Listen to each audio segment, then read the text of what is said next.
LIC का micro बचत योजना सर्वप्रथम 18 फरवरी 2019 को लॉन्च की गई थी। उसके बाद इसको 1 फरवरी 2020 को रीलॉन्च की गई, उसमें कुछ चेंजेस लाए और फिर उसका टेबल नंबर चेंज किया गया और उसका टेबल नंबर कर दिया गया 951। फिर 1 फरवरी 2020 से यह 951 नंबर टेबल के नाम से चल रही थी, जिसका उस समय मिनिमम सम एश्योर्ड 50,000 और मैक्सिमम सम एश्योर्ड 2 लाख थी। और साथ ही 80C के अंतर्गत इसमें टैक्स बेनिफिट भी प्रदान की जा रही थी, यानी प्रीमियम जो पे करेंगे उस पर 80C के अंतर्गत छूट भी प्रदान की जा रही थी, जो कि इनकम टैक्स एक्ट 1961 के अनुसार दी जा रही थी। लेकिन फिर भी यह पॉलिसी उतनी सेल नहीं हो रही थी, क्योंकि इसका मिनिमम सम एश्योर्ड 50,000 थी। वैसे सेल हो रही थी लेकिन बहुत अधिक सेल नहीं हो रही थी और मेन पॉलिसीज़ के रूप में इसको LIC एडवाइज़र्स सेल नहीं कर रहे थे, चूँकि इसमें कमीशन कुछ कम है और साथ ही मेन पॉलिसीज़ भी 1 लाख की थी उस समय, इस कारण ये पॉलिसी उतनी सेल नहीं हो रही थी। लेकिन 1 अक्टूबर 2024 को जब LIC ने अपनी सारी पॉलिसीज़ को रीलॉन्च की, रिवीजन के बाद सारी पॉलिसीज़ को रिवाइज़ किया, उसमें कुछ चेंजेस लाए और उसके बाद 1 अक्टूबर 2024 को रीलॉन्च की। उसमें से एक ये भी थी जिसका टेबल नंबर 751 हो गया। अब इसकी रीलॉन्चिंग के बाद इसमें कुछ मॉडिफिकेशन हुए और उसके बाद इसका मिनिमम सम एश्योर्ड 1 लाख हो गया, यानी मिनिमम सम एश्योर्ड 1 लाख और मैक्सिमम 2 लाख। इसके अतिरिक्त जो भी LIC के मेन पॉलिसीज़ थी, यानी जो जितनी भी मुख्य पॉलिसीज़ थी जिसकी मिनिमम सम एश्योर्ड 1 लाख थी, वो सारी मिनिमम सम एश्योर्ड 2 लाख हो गई। तो इस प्रकार से अब 1 लाख की कोई पॉलिसी बची नहीं, केवल ये माइक्रो बचत पॉलिसी बची है। तो अब इस कारण जो भी छोटे सम एश्योर्ड वाले कस्टमर्स हैं, जो छोटी छोटी पॉलिसीज़ लेते हैं, तो उनके लिए अब ज़रूरी है कि इस पॉलिसी को सेल किया जाए। तो मिनिमम सम एश्योर्ड 1 लाख होने के कारण आसानी से ये उन ग्रामीण क्षेत्रों में सेल की जा सकती है जहाँ पे कम इनकम वाले लोग रहते हैं और जहाँ इनकी रिक्वायरमेंट है, जिससे कि LIC एडवाइज़र्स की MBG भी कंप्लीट हो और साथ ही उनके क्लब मेंबरशिप के लिए जो लाइफ्स की रिक्वायरमेंट है वो भी फुलफिल हो सकें। तो इस पॉलिसी को सेल करने के लिए इसके की फीचर्स और इसके बेनिफिट्स को जानना ज़रूरी है। तो चलिए आइए संक्षेप में इसके की फीचर्स और इसके बेनिफिट्स को देख लेते हैं। जैसा कि आप सभी जानते हैं कि LIC के जितने भी प्लान्स हैं उन सब में GST लगती है, यूलिप प्लान्स को छोड़कर। तो इसमें भी आपको GST देने की आवश्यकता नहीं है। तो सबसे पहली बेनिफिट इसमें यह है कि इसमें विदाउट GST प्रीमियम देनी होगी, जिस कारण प्रीमियम कुछ कम हो जाता है और इससे कस्टमर को सुविधा मिलती है। दूसरी जो बेनिफिट इसमें है वो है ऑटो कवर की। यदि 5 ईयर्स तक प्रीमियम कोई पे कर देता है तो उसके बाद नेक्स्ट 2 ईयर्स तक इसमें ऑटो कवर की सुविधा है, यानी अगर प्रीमियम नहीं भी देता है लाइफ एश्योर्ड या कस्टमर, तो फिर उसकी इंश्योरेंस चालू रहती है और इस बीच उसकी डेथ होने पर फुल सम एश्योर्ड प्रदान किया जाता है। तो इसमें ऑटो कवर की सुविधा है, जो कि एक अच्छी बेनिफिट है और मैक्सिमम कम सम एश्योर्ड वाले पॉलिसीज़ में ये ऑटो कवर की सुविधा प्रदान की जाती है, जिससे कि आम लोगों को ये सुविधा मिल सके। तीसरी बेनिफिट इसमें यह है कि इसमें मेडिकल नहीं लगती है। आपको पता है कि 50+ एज होने पर ही साधारण रूप से मेडिकल लगती है और बिना मेडिकल की पॉलिसीज़ नहीं हो पाएंगी। इसके अतिरिक्त सम एश्योर्ड भी मैटर करता है, लेकिन यहाँ पर आपको बिना मेडिकल के ही पॉलिसीज़ कंप्लीट हो जाएगी। किस तरह की कोई मेडिकल रिक्वायरमेंट नहीं है इसमें। 55 ईयर्स तक ये पॉलिसी होती है और ये विदाउट मेडिकल होती है। किस तरह की किसी मेडिकल टेस्ट की आवश्यकता यहाँ पर नहीं होती है। तो इस प्रकार से LIC एडवाइज़र्स कुछ अतिरिक्त उलझनों से बच जाता है और उसके समय की बचत होती है। अब आइए इसके एलिजिबिलिटी कंडीशंस को देख लेते हैं, यानी इस पॉलिसी को लेने के लिए क्या रिक्वायरमेंट्स हैं। जैसा कि आप जानते हैं इसका minimum basic sum assured 1 lakh है और मैक्सिमम सम एश्योर्ड 2 लाख है, यानी 1 लाख से लेकर 2 लाख तक के बीच ही इस पॉलिसी को लिया जा सकता है और ये मल्टीपल ऑफ 10,000 होनी चाहिए, यानी 10,000 के मल्टीपल पर होनी चाहिए। यानी आप 1 लाख लेंगे तो 1 लाख के बाद 1,10,000, 1,20,000।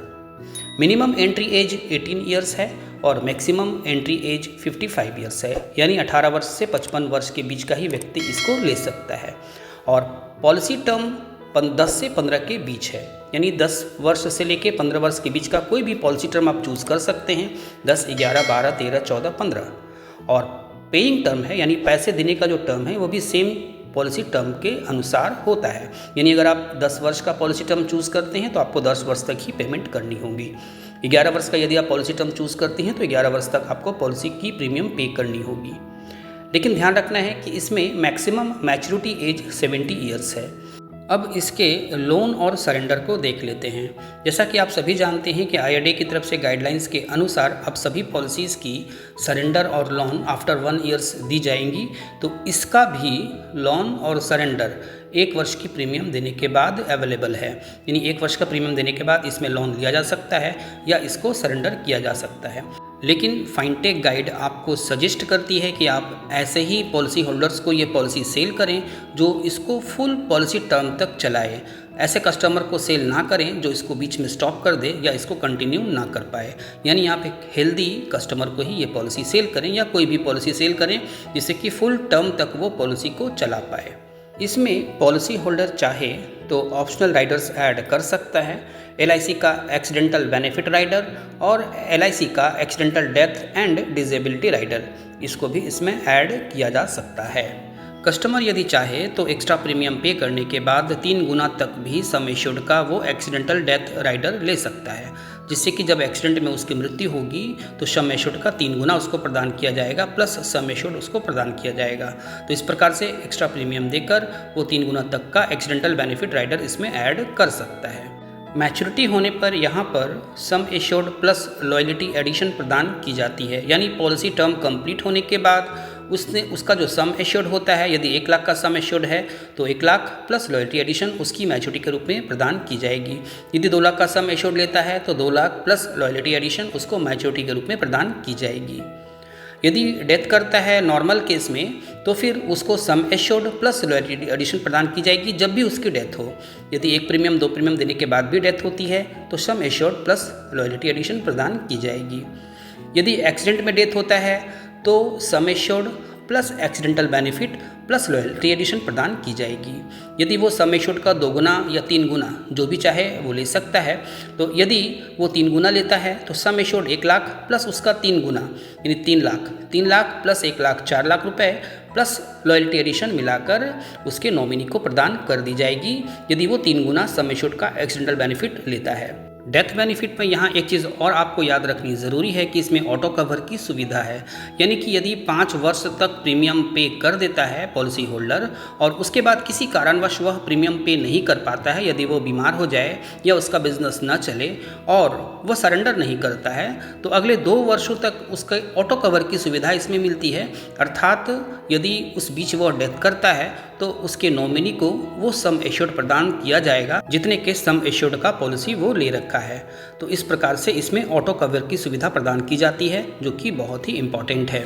यहाँ पर मोड ऑफ प्रीमियम पेमेंट भी जानना ज़रूरी है, क्योंकि यहाँ पर यदि 2 लाख से कम का सम एश्योर्ड लेता है कस्टमर तो उसको केवल 2 ऑप्शन इसमें दिए जाएंगे, ईयरली और हाफ ईयरली। इसमें क्वार्टरली या मंथली ऑप्शन नहीं मिलेगा। लेकिन 2 लाख का जब सम एश्योर्ड लिया जाएगा तो यहाँ पर सारे ऑप्शंस मिलेंगे। मंथली नैच में मिलेगा, क्वार्टरली, हाफ ईयरली, ईयरली, ये सारे ऑप्शंस मिलेंगे यदि वो 2 लाख का सम एश्योर्ड लेता है। लेकिन 2 लाख से कम का सम एश्योर्ड यदि हो तो केवल ईयरली और हाफ ईयरली ये 2 ही ऑप्शन मिलेंगे मोड ऑफ प्रीमियम पेमेंट के। तो इस चीज़ को भी आपको ध्यान रखना है, जब आप कस्टमर को समझाएं तो इस चीज़ का ध्यान रखें। अब इसके सुसाइड क्लॉज को भी देख लेते हैं। यदि 12 महीने के अंदर पॉलिसी होल्डर सुसाइड कर लेता है या रिवाइवल के 12 महीने के अंदर यदि पॉलिसी होल्डर सुसाइड कर लेता है तो उसके प्रीमियम का केवल 80% ही प्रदान किया जाएगा। यानी कि फुल सम एश्योर्ड प्रदान नहीं किया जाएगा। जितना प्रीमियम पे किया है उसका 80% वापस कर दिया जाएगा उसके नॉमिनी को, यदि वह पॉलिसी चालू अवस्था में रहती है। साथ ही एक चीज़ और ध्यान रखना है कि जो ऑटो कवर की सुविधा है वो सुविधा यहाँ पर सुसाइड में नहीं मिलेगी। यानी पॉलिसी होल्डर यदि सुसाइड कर लेता है ऑटो कवर के अंतर्गत, यानी ऑटो कवर के अंदर जब पॉलिसी होल्डर सुसाइड करता है तो सम एश्योर्ड वाला जो बेनिफिट है, ऑटो कवर जो बेनिफिट है वो प्रदान नहीं किया जाएगा। इस चीज़ का भी ध्यान रखना है। उम्मीद है माइक्रो बचत से रिलेटेड सारे क्वेरीज यहाँ पर क्लियर हो गए होंगे। फिर भी यदि आप कोई प्रश्न पूछना चाहते हों तो कमेंट कर सकते हैं, आपके प्रश्नों का उत्तर अवश्य दिया जाएगा। इस वीडियो को अन्य एजेंट फ्रेंड्स के बीच ज़रूर शेयर करें, साथ ही इस वीडियो को लाइक करें। और यदि आप LIC के एडवाइज़र हैं और अभी तक आपने इस चैनल को सब्सक्राइब नहीं किया है तो ज़रूर सब्सक्राइब कर लें, क्योंकि यह चैनल सिर्फ और सिर्फ LIC एडवाइज़र्स को ही डेडिकेटेड है। Thank you.